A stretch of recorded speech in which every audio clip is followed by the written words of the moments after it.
Galileo versus the Roman Catholic Church. Copernican heliocentrism in direct conflict with Aristotelian geocentrism.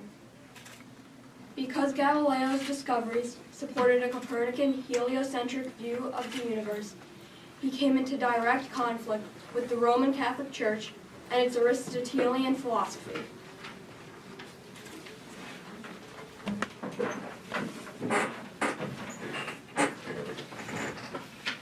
March, 1610.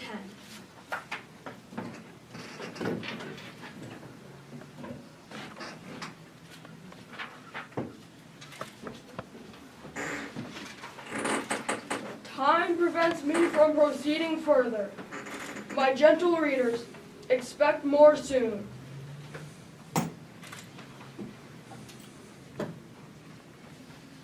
My collection of astronomical discoveries is complete, ready for publishing. The starry messenger will certainly change the way many think about the solar system. It focuses on the arrangement of the different views of the universe. Yes, the Earth is a planet. And like all planets, it too revolves around the sun. The phases of Venus circle the sun. Heliocentrism.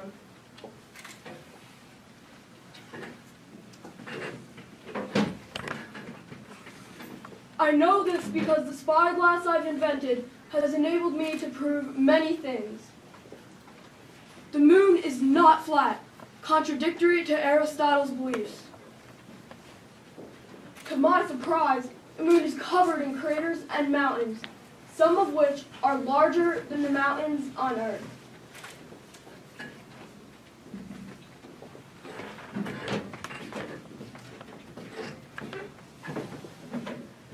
After observing black dots moving across Jupiter, I've concluded that they are the planet Jupiter's moons. They do not orbit Earth. When they read my book, The Starry Messenger, people will certainly change the way they think about the solar system.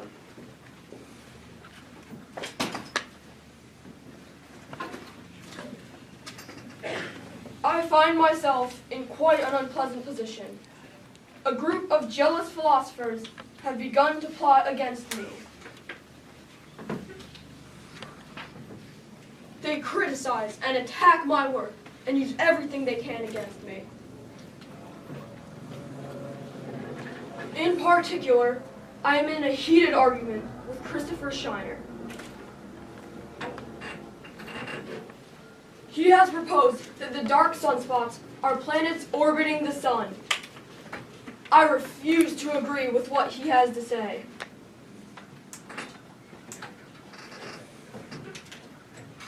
My former student, Benedetto, has defended me through all of this. I must make a mental note to write a letter to him.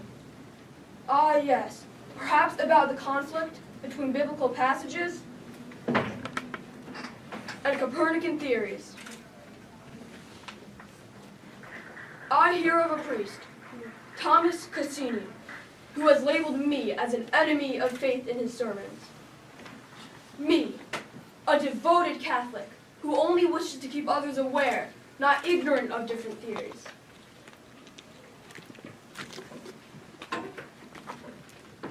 A detractor sent a false copy of my letter that I sent to my friend Benedetto, and then it arrived in Rome. I find I must resolve the matter by traveling to Rome myself to clear my name of accusations of heresy.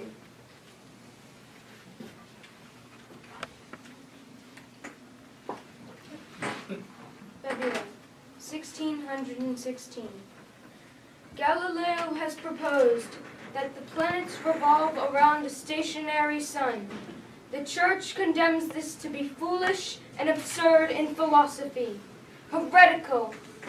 This explicitly contradicts the sense of the Holy Scripture.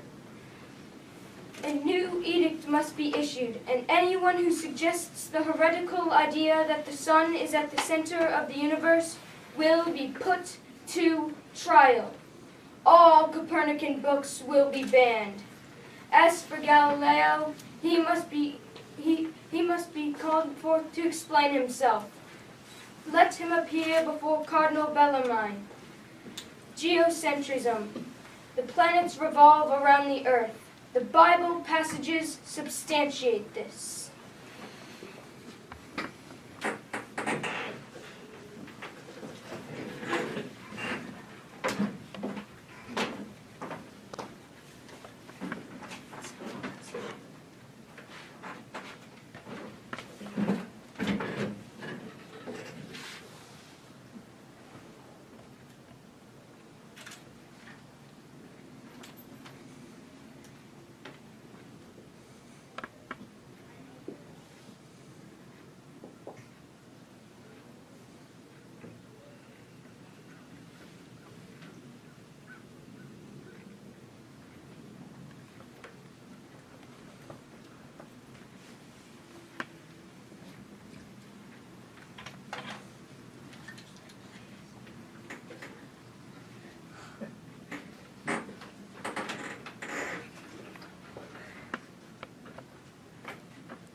Cardinal Bellarmine ordered that I not hold or defend Copernican views. He threatens me with an appearance before the Inquisition. My detractors are sure to attack me there. Now that Pope Paul's successor has recently passed, I will dedicate my latest book, vsThe, to our newly elected Pope Urban. Surely when I do, I will be exonerated. Our Holy Father is my trusted ally. I will visit him at the Vatican.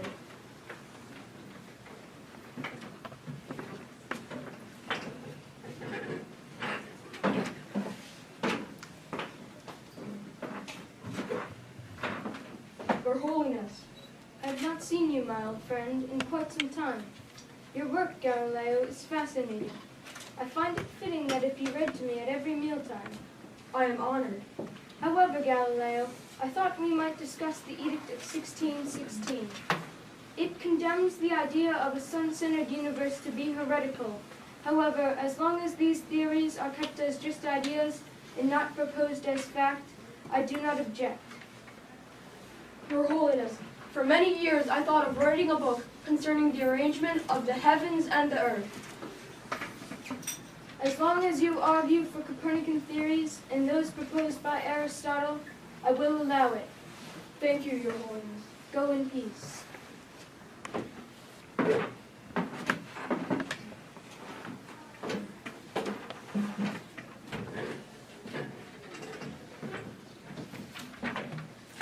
My book, Dialogue Concerning the Two Chief World Systems, is ready to be published. I have planned it for many years, and it focuses on the different views of the arrangement of the universe. In this book, three men have a 4-day discussion. Salviati the scientist, Segredo who is open to all ideas, and Simplicio the Aristotelian philosopher.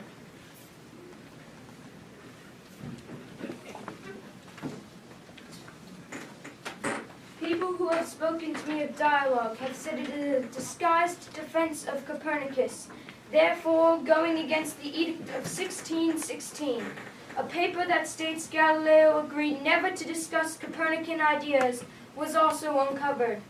He must be summoned before the Inquisition.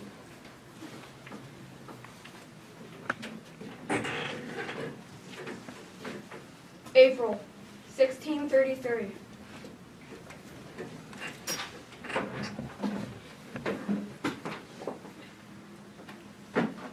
Galileo Galilei, you stand here today, summoned before the Inquisition on account of accusations of heresy. The crimes you have committed are punishable by immediate death. Do you understand? Yes, Your Holiness. You must abjure a heliocentric view of the universe and curse your errors made in dialogue concerning the two chief world systems, in which you defend the heliocentric idea that the sun is at the center of the universe. I detest any anti-Catholic beliefs I have proposed, and curse my false claims. I will no longer support these claims, so help me God. Now for your sentence. The Inquisition judges you to be guilty of heinous crimes and vehemently suspected of heresy. You are sentenced to imprisonment.